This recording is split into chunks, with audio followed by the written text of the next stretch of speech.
before going into further details, I want to talk about a little bit of my background.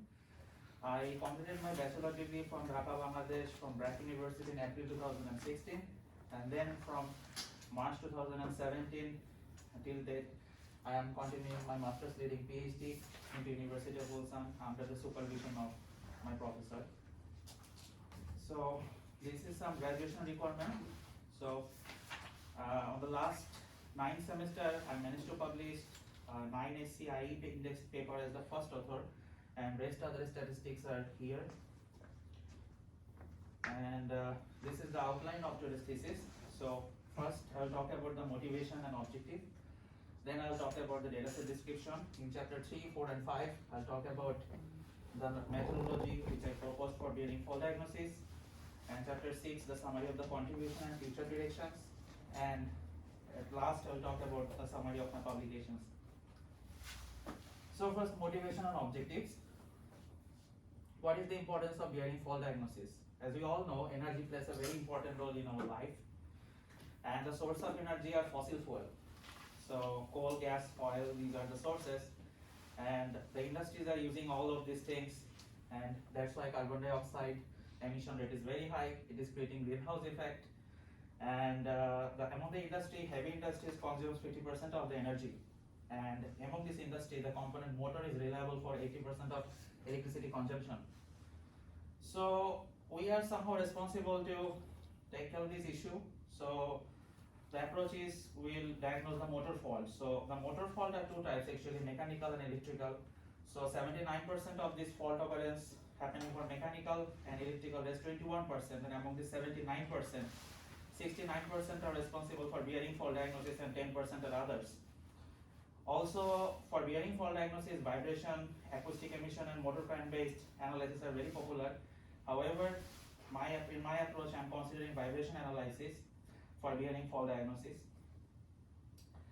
And what is the problem into existing approaches, whatever existed?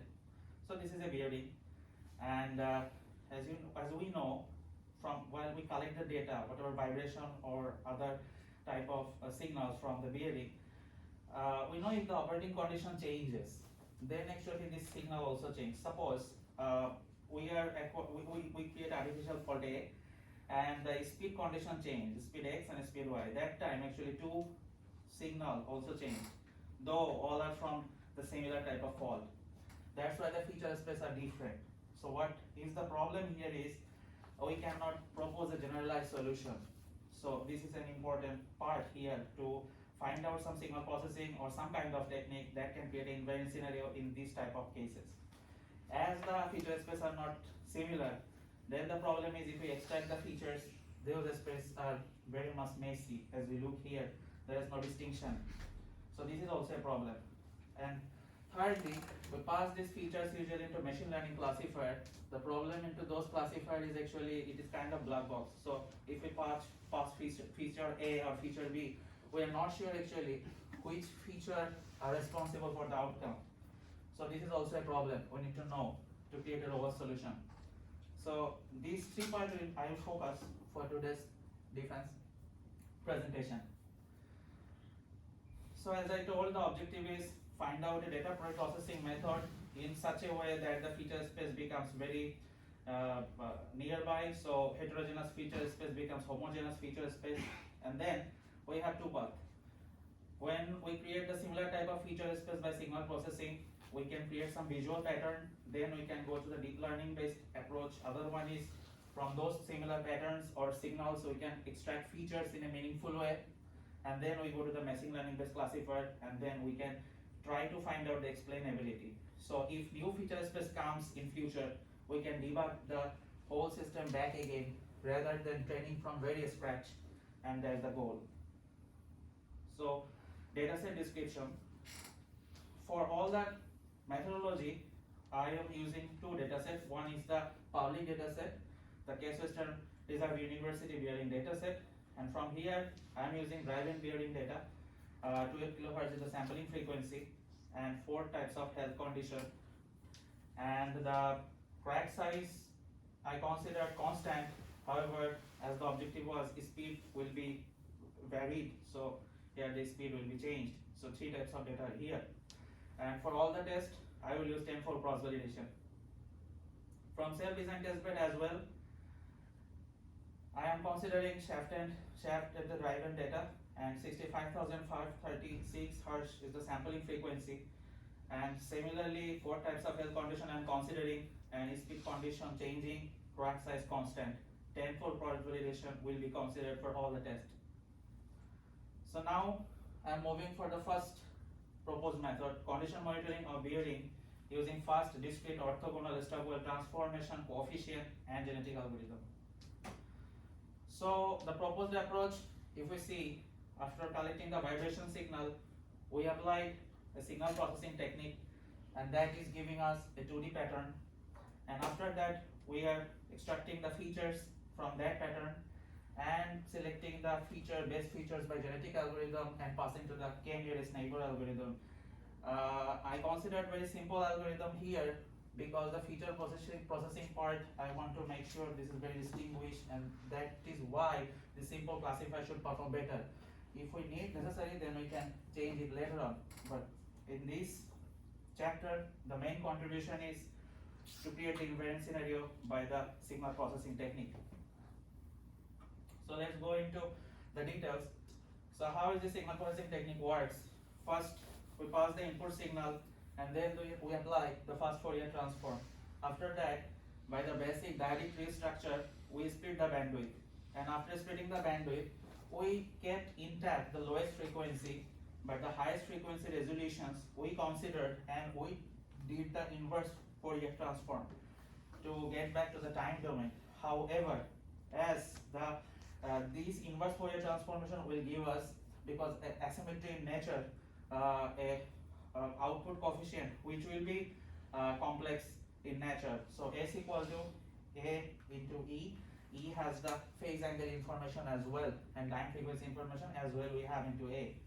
So then we rearrange these coefficients into this type of arrangement 2D, and this is the reference we considered while building this 2D architecture for pattern.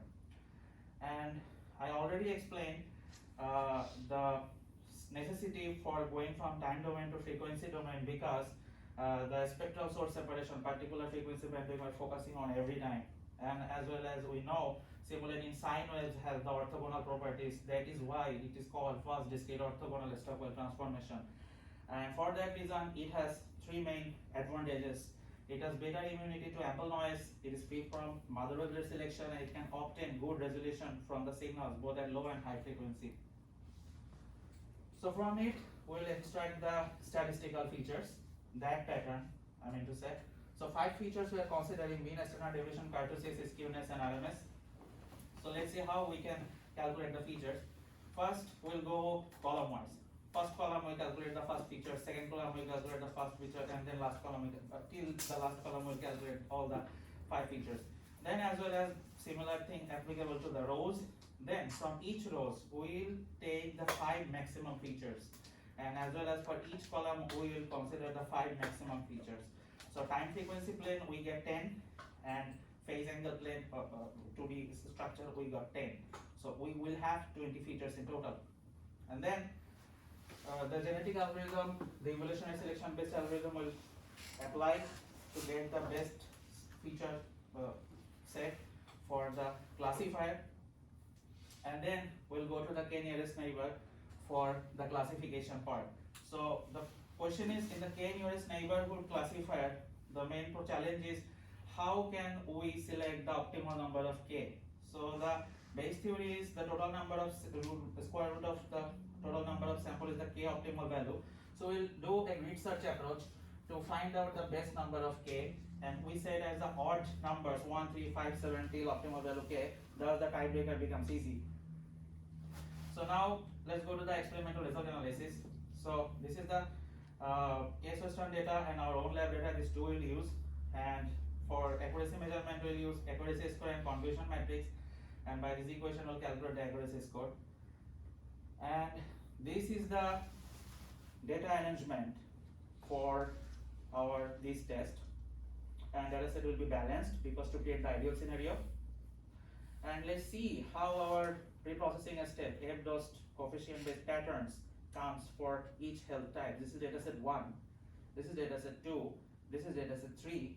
And from this picture we see for normal condition, all the patterns very identical. Inner condition, all the patterns very identical. Outer condition as well, for ball as well.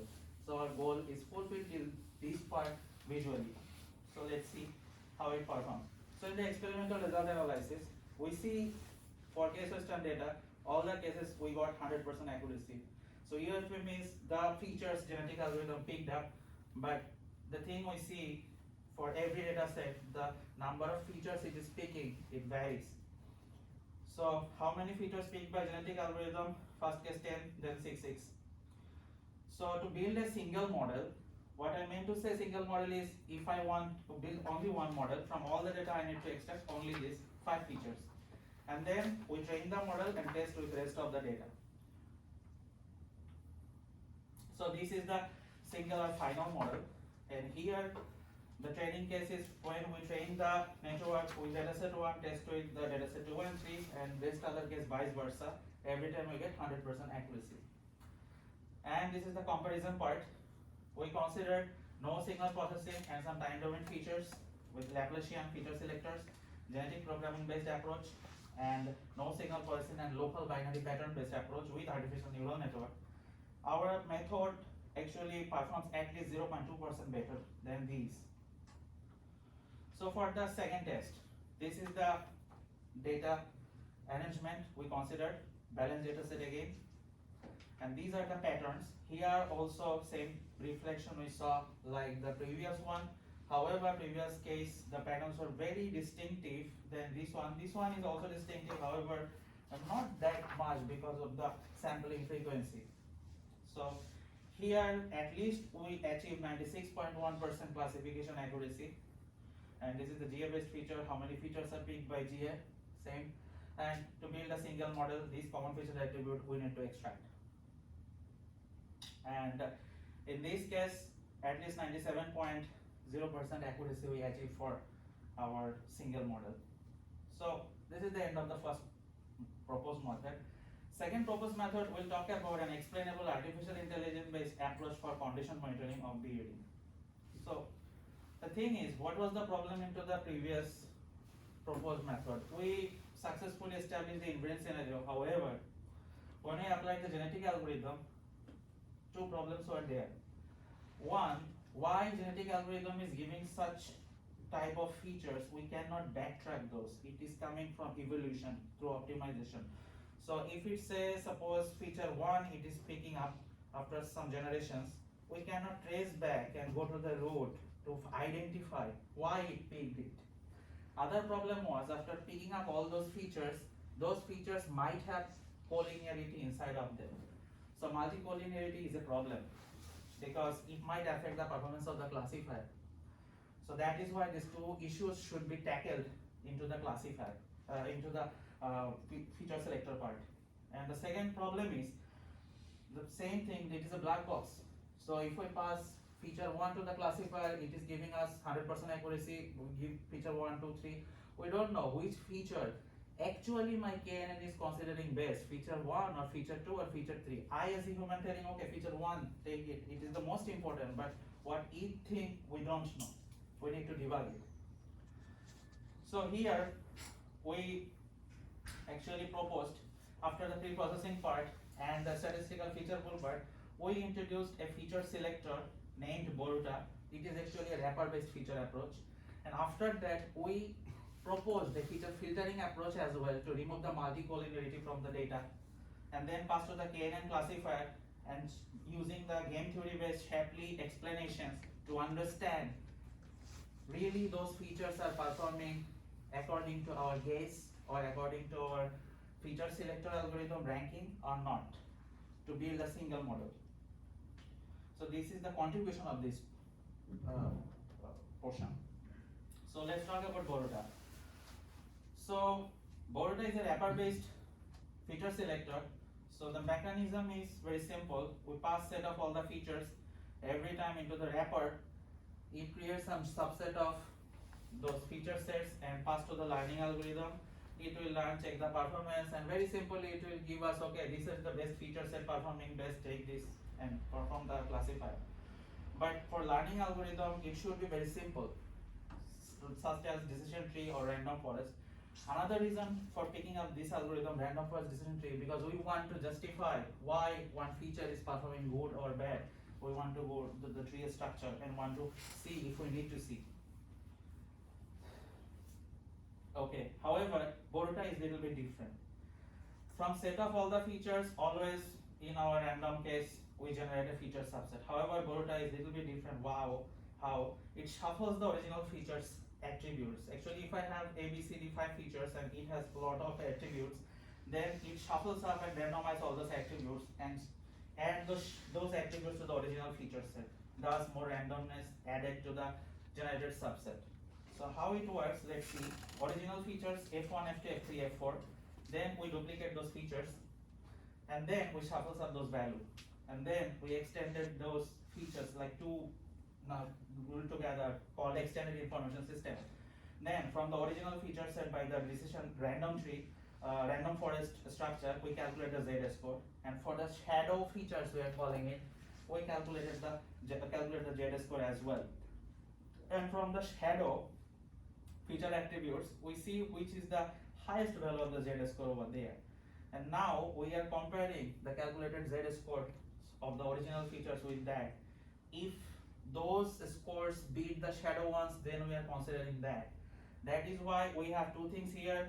Explainability is there while selecting the feature space. Also randomness is there, like genetic algorithm has the evaluation process. So these things served our purpose. Then we picked up disbursement correlation coefficient because it is a non-parametric test approach and it carries no assumption of the distribution of the data. So why we need to remove the collinear data points? Because if we look back to the Occam results principle, it always stated that when phase 2 equally good hypothesis, always choose the simpler one. So it kept the simpler one. And that creates the simpler model and bias variance trade-off would be very good. So now let's talk about the Shapley value for local feature attribution. When you pass those features to the KNN, how it checks those things. It is actually based on game theory. Suppose in the game we have 3 players and 3 players performs well. But every time we want to see if we give 2 players vice versa, how the performance affects and changes. And thus we decide which features actually have the most significant performance over the other ones. Let's see the Boruta feature ranking for case study 1 for the case study data set. The green marked ones are the picked features marked as important by Boruta. We're denoting this as UFP, updated feature pool. And then if we go to the experimental result, here also we see 100% accuracy.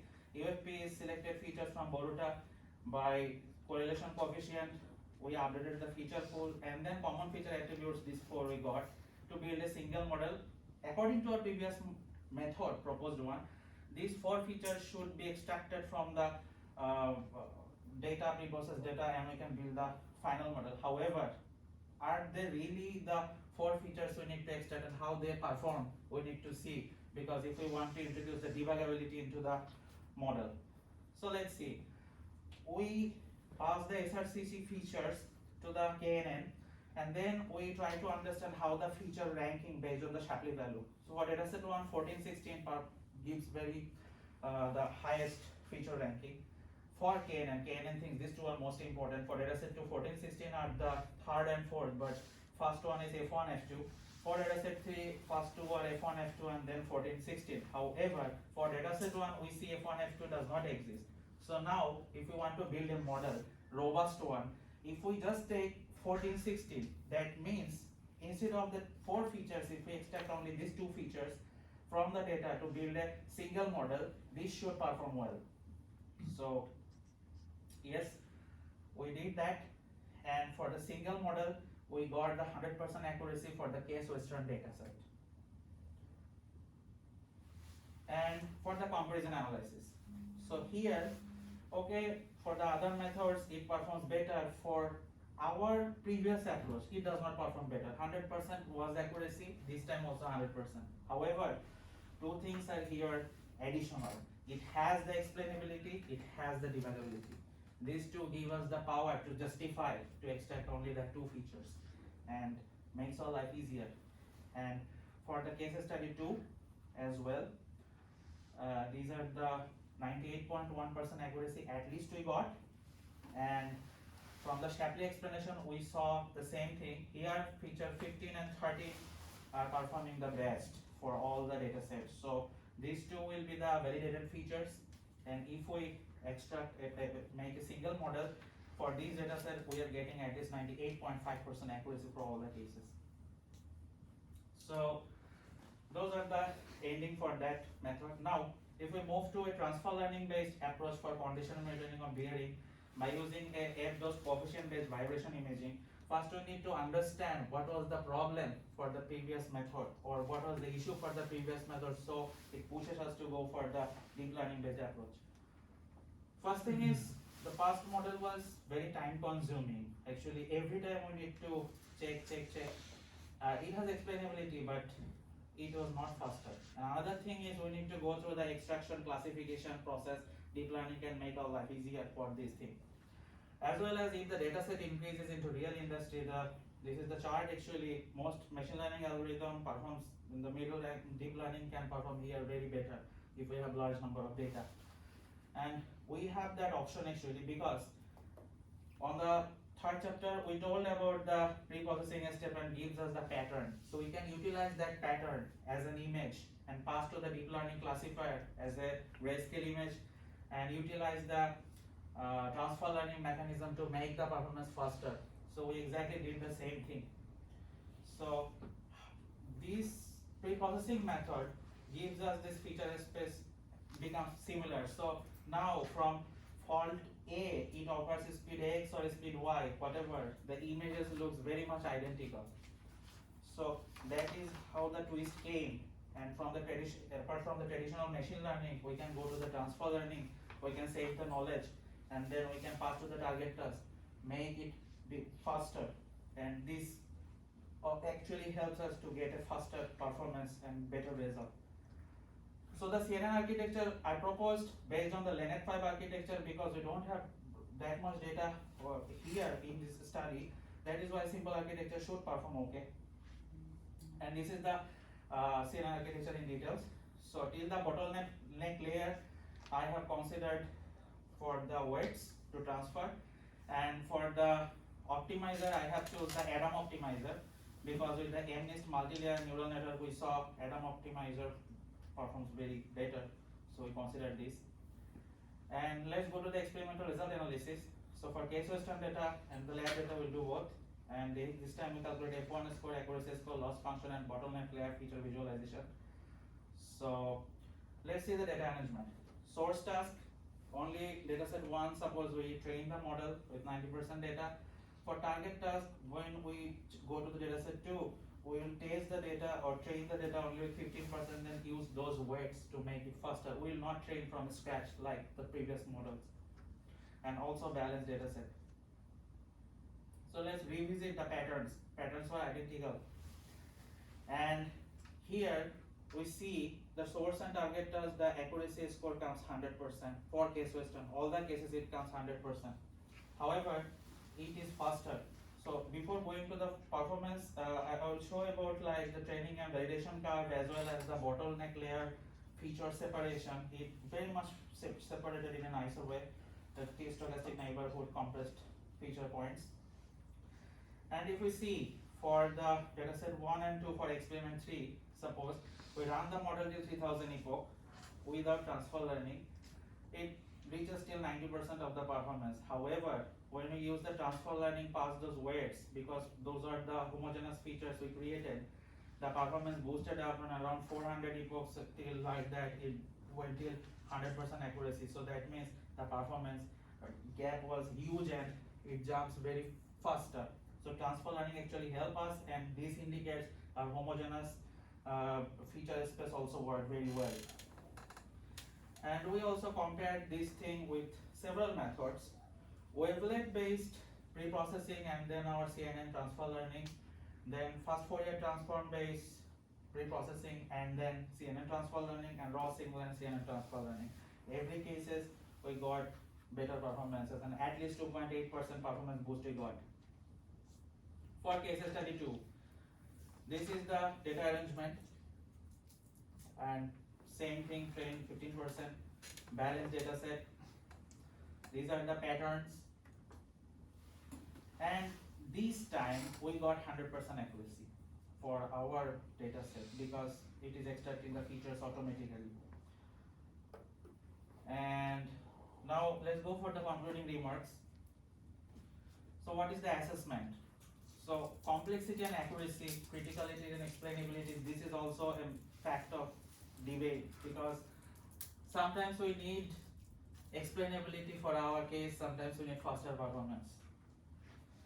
So if we needed explainability into the feature space and debuggability, we should go back to the explainable model. But if we require to go for the faster performance, then we can go for the transfer learning based approach. And also it has explainability embedded into the visual similar patterns. From there we can see why it is happening. So what is the summary of the contribution? So we created onto the third chapter some pre-processing method, and that gives us the identified pattern, and then we extracted the features, passed to the genetic algorithm and KNN to get the output. So in this chapter actually these portions were our contribution. We utilized this signal processing method to get our desired output. And then as I mentioned, onto the feature selector pattern classifier, the problems were the explainability mostly and multicollinearity. So for that reason we introduced Boruta feature selector, Spacement correlation coefficient and set relative explanation to make a debuggable model. So this was the contribution of the fourth chapter. However, these portions had difficulties with time. We should run again and again. So that is why we can go back to our third proposed method, and we got those patterns and we can utilize those for creating invariant scenario as an image and utilize the transfer learning based approach to get our desired accuracy or solve the desired problem. And that is the contribution of the fifth chapter. And what is the future direction? Currently I am working on to create the to use the explainability from the deep learning based classifier in a meaningful way. We know we have GradCam or Shapley values, these gradient visualizations, different types of tools. However, this thing is not giving us any meaningful information till now from the signal processing perspective if we combine these two. So currently I'm working in this thing, and that's all. And this is the details of the publications. During the 9th semester journey I have worked with 4 types of application: bearing, spherical tank, centrifugal pump, and different one brainwave. So bearing case I have utilized vibration and acoustic. Spherical tank I have used vibration. Centrifugal pump I have used vibration signal, and for brainwave it is a EEG signal. So for bearing I have managed to publish this 3 publication, and 1 is under review currently. For tank, 3 publication published and 1 got featured, the cover. And for spherical tank, 1 publication has been published and another one is under review as a co-author. And for brain signal, I managed to publish 2. These are all the SCI papers. And Scopus index I have published 2. These are LNCS extended as a Scopus journal or book chapter. And conferences I have published in total 6. Among them 5 as a first author and 1 as a co-author. And thank you, Professor, and thank you, my lab mates and everybody in Korea, my friends. It was a really good time over here. I really enjoyed the time and learned a lot of things from my professor.